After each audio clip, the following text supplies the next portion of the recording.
ఇద్దరు అన్నదమ్ములు కలిసి ఇల్లు కట్టుకుంటే ఎలా ఉంటుంది? ఈ టాపిక్ గురించి ఈ రోజున మాట్లాడుకుందాం. నేను జరిగిన కొన్ని విషయాలను కూడా చెప్తాను. కానీ పెద్దవాళ్ళు పాతకాలంలో ఏంటంటే ఉమ్మడి కుటుంబాల్లో ఉండేవారు. అంతా ఒకే పొయ్యి పెట్టుకుని వండుకునేవారు. అసలు నీది నాది అనే భేదం లేకుండా కలిసి ఉండేవారు, కలిసి పనులు చేసుకునేవారు. ఏ కష్టం వచ్చినా ఒకరినొకళ్ళు ఆదుకునేవాళ్ళు. పిల్లలు ఉన్నా కూడా ఒకరినొకరు చూసుకుని చక్కగా ఉమ్మడిగా కలిసి ఉండేవారు. ఇంకా ఏంటంటే జనరేషన్ మారేసరికి పిల్లలు పెద్దవాళ్ళు అవడం, ఇంకా కుటుంబం బాధ్యతలు ఎక్కువైపోయేసరికి, పైగా ఈ చదువులు, ఉద్యోగాలు ఇవన్నీ వచ్చేసరికి పిల్లలు ఎక్కడ వాళ్ళు అక్కడ వెళ్ళిపోతూ ఉన్నారు. తప్పదు, వెళ్ళాల్సిన పరిస్థితి. మరి అలాంటప్పుడు ఉమ్మడి కుటుంబాల్లో ఉండడం వీలవుతుందనంటే అస్సలు వీలవదు. ఎవరు ఉద్యోగాలు వాళ్ళు చేసుకోవాలి కదా. కాబట్టి కలిసి ఉండే పరిస్థితి లేదు.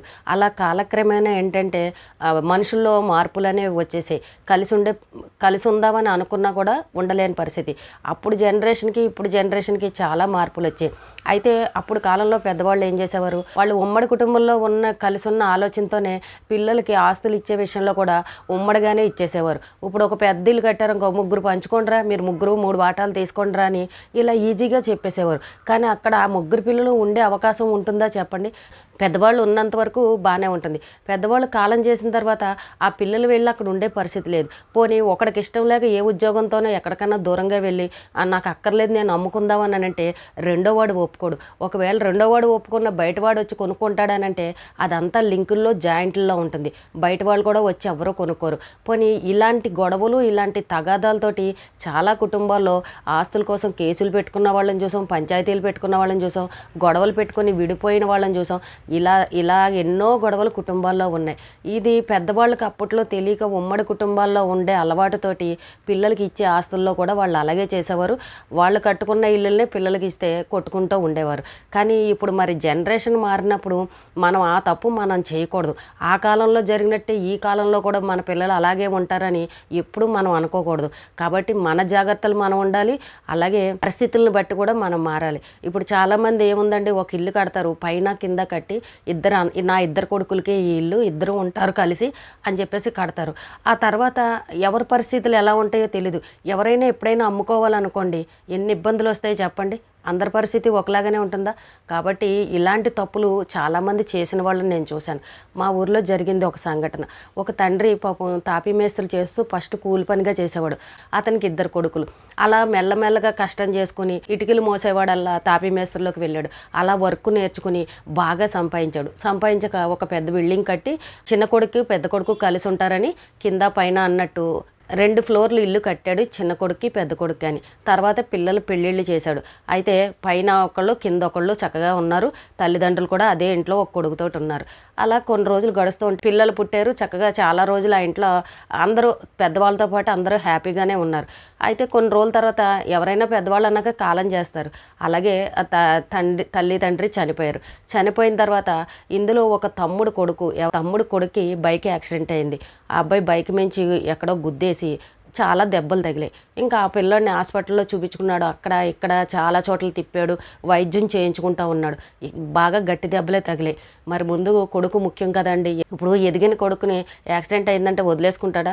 అక్కడ ఇక్కడ అన్ని చోట్ల అప్పులు తెచ్చి పాప మా అబ్బాయికి వైద్యం చేయించాడు. ఆ చివరికి వాళ్ళ పరిస్థితి ఏంటంటే ఆ కొడుక్కి ఎక్కువ డబ్బు ఖర్చు పెట్టడం వల్ల పరిస్థితి పాపం చాలా దీనంగా అయిపోయింది. అప్పుల పాలు అయిపోయారు. ఏం చేయాలో అర్థం కాదు.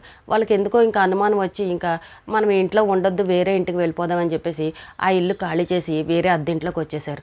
వాళ్ళు చూస్తే పాపం చిన్న చిన్న జీతాలు వాళ్ళు పనులు చేసుకునేవాళ్ళు. అయితే ఇప్పుడు అతను ఏంటంటే బయట అప్పులు ఉన్నాయి, కొడుకును బాగు చేయించుకున్నాడు. ఏదో ఒకటి ఇప్పుడు కొడుకు సంపాదించే పరిస్థితి లేదు. ఇల్లు గడవాలి, అన్నీ గడవాలి, బయట అప్పులు వడ్డీలు పెరిగిపోతున్నాయి. అయితే తన ఆస్తిని అమ్ముకుందామని అందరికీ చెప్పేసరికి అక్కడ అన్నగారిని అడిగాడు ఫస్ట్. అన్నయ్య నువ్వే తీసుకో, ఈ ఇల్లు నేను అమ్మేస్తాను, మరి నా పరిస్థితి బాగోలేదు అని అంటే అన్నగారు ఏమన్నాడు, నా దగ్గర అంత డబ్బులు లేవు, నేను కొనుక్కోలేను, నేను తీసుకోలేను అన్నాడు. మరి బయట ఎవరికన్నా అమ్ముదామనంటే అది లింకులో ఉంటే ఎవరు కొంటారు చెప్పండి? మన అపార్ట్మెంట్లు లాంటివి అయితే వేరేగా ఉంటే అది ఎవరైనా కొంటారు, ఫ్లాట్లలాగా ఉన్నవి. కానీ ఇలాగా ఒకటే బిల్డింగ్ పైన ఫ్లోర్ కింద ఫ్లోర్ అని అంటే ఎవరు తీసుకుంటారు చెప్పండి? తీసుకుంటే అన్నగారే తీసుకోవాలి. బయట వాళ్ళు వచ్చి కొనుక్కుంటారా? ఏదో రకంగా తన ఆస్తిని అది కూడా తీసేసుకోవాలన్నట్టు స్వార్థంగా గీసి గీసి బేరాలాడి తక్కువ రేటుకి అడిగితే పాపం ఈ తమ్ముడు ఇవ్వగలడా చెప్పండి? ఇక ఇద్దరు ఆడవాళ్ళు తోటికోడళ్ళు ఉన్నారు, వాళ్ళిద్దరికీ పడుతుందా చెప్పండి? ఇద్దరి మధ్యన గొడవలు. ఇలాంటి గొడవలతో సతమతం అయిపోయి పెద్ద మనుషులు తెప్పించి పంచాయతీలు పెట్టి అడిగించి ఇలాగ ఎన్ని రకాలుగా చేసినా కూడా అటు వాడు తీసుకోడు, బయట అమ్ముకోవడానికి లేదు. వాళ్ళ పరిస్థితి చూడండి, ఓ పక్కన అప్పులైపోయాడు, పక్కన కొడుకుకి యాక్సిడెంట్ అయింది, సంపాదించాల్సిన కొడుకు అలా మంచంలో ఉన్నాడు. వాళ్ళ పరిస్థితి చూడండి ఏ రకంగా ఉందో. ఇది పెద్దవాళ్ళు ఈ తప్పు అంతా చేసింది ఎవరు అని అంటే ఆ కన్న తండ్రి చేశాడు. నా ఇద్దరు కొడుకులకి ఉంటుంది ఇల్లు అని కలిపి కట్టడం వల్ల ఈ తిప్పలు వచ్చాయి. అదే కనుక వేరేగా సపరేట్గా ఒక అతనికి చక్కగా ఏ స్థలమో కొని ఇచ్చినా కూడా ఈ రోజున అతను అమ్ముకుని అతని ఇబ్బందులను తీర్చుకునేవాడు. చూసారండి, చాలామంది పెద్దవాళ్ళు చేసే పొరపాటు ఇదే. కలిసి ఉంటారు కదా అని చెప్పేసి లక్షలు పోసి కలిపి బిల్డింగులు కట్టేస్తూ ఉంటారు. వాళ్ళు పెద్దవాళ్ళు ఉన్నంత వరకు ఏ సమస్యలు రావు. కానీ తర్వాత ఏమవుతుందంటే పిల్లల విషయానికి వచ్చేసరికి ఒకవేళ అన్నదమ్ములు ఇద్దరు కలిసి ఉండి మంచి అభిప్రాయంతో ప్రేమగా ఉన్నా కూడా వచ్చిన ఆడవాళ్ళ మధ్యన సఖ్యత లేకపోవచ్చు. ఇద్దరు ఆడవాళ్ళు ఇద్దరు తోటికోడళ్ళు బయట కుటుంబాల నుంచి వస్తారు. ఎవరి మనస్తత్వాలు ఎలా ఉంటాయో తెలియదు. కలవచ్చు కలవకపోవచ్చు, వాళ్ళిద్దరి మధ్య గొడవలు రావచ్చు. లేదు అని అంటే పిల్లలు ఉంటారు, పిల్లలు చదువుల విషయంలో డబ్బులు అవసరం పడతాయి. లేదంటే ఒక ఆడపిల్ల ఉంది అని అంటే పెళ్లి చేయాలంటే డబ్బులు అవసరం పడతాయి. అలాంటప్పుడు నా ఆస్తిని నేను అమ్ముకోవాలి అని అంటే అక్కడ ఉపయోగపడుతుందా చెప్పండి? చెప్పుకోవడానికి ఆస్తున్నా కూడా దాన్ని అమ్ముకుందామని అంటే అది అస్సలు తెగే పని కాదు, అయ్యే పని కాదు. ఒకరు ఒప్పుకుంటే ఒకరు ఒప్పుకోరు. బయట అమ్ముదామనంటే దిక్కు దివాణం ఉండదు. ఇలాంటి లింకుల్లో ఉంటాయి పరిస్థితులు. పెద్దవాళ్ళు ఏం చేస్తారంటే వీళ్ళు ఉంటారులే అని అనుకుంటే పిల్లలు ఎందుకు ఉంటారు చెప్పండి? పెద్దవాళ్ళు మనం ఉన్నంత వరకు ఉంటాము. పిల్లలు చదువులు ఉద్యోగాలని ఎక్కడెక్కడికో వెళ్ళిపోతారు. వాళ్ళు ఉండే పరిస్థితి ఉండదు. ఒకవేళ ప్రేమగా ఉండి కలిసి ఉందామని అనుకున్నా కూడా ఏ గొడవలు లేకపోయినా కూడా వాళ్ళు అక్కడ ఉండే పరిస్థితి ఉండదు. ఈ రోజుల్లో పిల్లలు చదువుకున్న వాళ్ళందరూ ఎక్కడికి వెళ్ళిపోతున్నారు చెప్పండి? సిటీలకు వెళ్ళిపోతున్నారు. పెళ్ళిళ్ళు చేసుకున్నా కూడా భార్యాభర్తలు ఇద్దరు ఉద్యోగాలు చేసుకుని సిటీలకు వెళ్ళిపోతున్నారు. ఆ ఇల్లు అక్కడ పాడుపడిపోవడం, లేదంటే ఎవరికైనా రెంట్కి ఇచ్చామనంటే ఇంకా దానివల్ల ఏం పెద్ద రెంట్లు వస్తాయి చెప్పండి? ఊర్లో ఉంటే వేలల్లో రెంట్లు వస్తాయో చెప్పండి? అలాంటి ఇబ్బందులకు కూడా గురయ్యే వాళ్ళు చాలామంది ఉన్నారు, బాధపడుతున్నారు. అయ్యో ఇంత డబ్బు పెట్టి కట్టేమే, దీని మీద ఒక రూపాయి రావట్లేదు, అనవసరంగా లాస్ అయ్యామని ఇలా బాధపడే వాళ్ళు కూడా ఉన్నారు. చివరికి అదేంటంటే తల్లిదండ్రులు ఎంతో ప్రేమగా ఇల్లుని కడతారు, కానీ చివరికి పిల్లలు అమ్ముకునే పరిస్థితి వస్తుంది.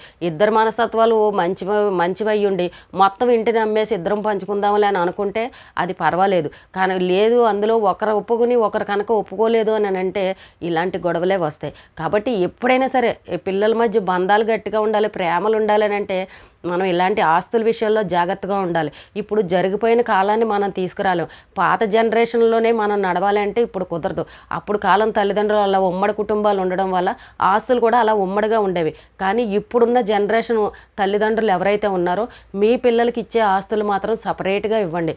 మీ కూతురికైనా సరే, కొడుకైనా సరే, ఎవరికైనా సరే, ఇద్దరు కొడుకులకి ఇవ్వాలన్నా, ముగ్గురు కొడుకులకి ఇవ్వాలన్నా కూడా వేరే వేరేగా ఇవ్వండి ఎవరిచ్చినా కూడా. ఎందుకంటే దూరం ఉంటేనే ప్రేమలు ఎక్కువ ఉంటాయి. దగ్గరున్నారంటే అస్సలు ప్రేమలు ఉండవు, పైగా కొట్టుకుంటారు కూడా. అలాగే ఇంకో మీ పిల్లలు మంచివాళ్ళు అయినా కూడా బయట నుండి వచ్చే ఆడపిల్లలు, అదే కోడళ్ళు ఎవరైతే ఉన్నారో వాళ్ళ మనస్తత్వాలు ఎలా ఉంటాయో మనం చెప్పలేం. వాళ్ళ మధ్యన కూడా తగాదాలు రావచ్చు. లేదనంటే అదిగో నువ్వు ఎక్కువ తీసుకున్నావు, నాకు తక్కువ ఇచ్చావు, లేకపోతే నాన్న నాకు ఇది ఇచ్చారు నువ్వు తీసుకున్నావని ఇలాంటి తగాదాలు కూడా వస్తూ ఉంటాయి. కొంతమంది చూడండి ఉమ్మడి ఆస్తులు ఇళ్ళలో గోడలు కట్టేసుకుని నువ్వు ఈ పక్కన నడవద్దు, నీది ఇక్కడ వరకే, ఇది నా ఇల్లు నా ఆస్తి అని గోడలు తడికలు ఇలాంటివి కట్టిన వాళ్ళని కూడా మనం చూసాం. అసహ్యంగా దెబ్బలాడుకునే వాళ్ళని కూడా మనం చూసాం.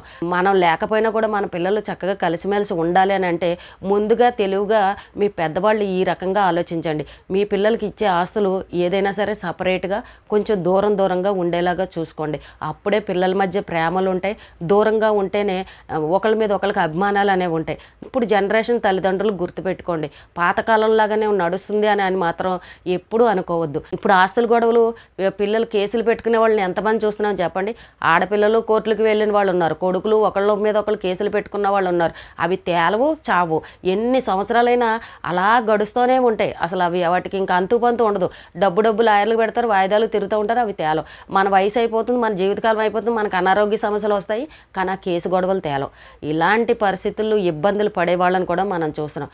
కాబట్టి తల్లిదండ్రులే తెలివిగా మీ పిల్లలకి ఏది ఇవ్వాలన్నా సపరేట్గా ఇవ్వండి. మీరు రూపాయి ఇచ్చినా 10 రూపాయలు ఇచ్చినా ఇచ్చినా ఎవరిది వాళ్ళకి వేరే వేరే ఇవ్వండి.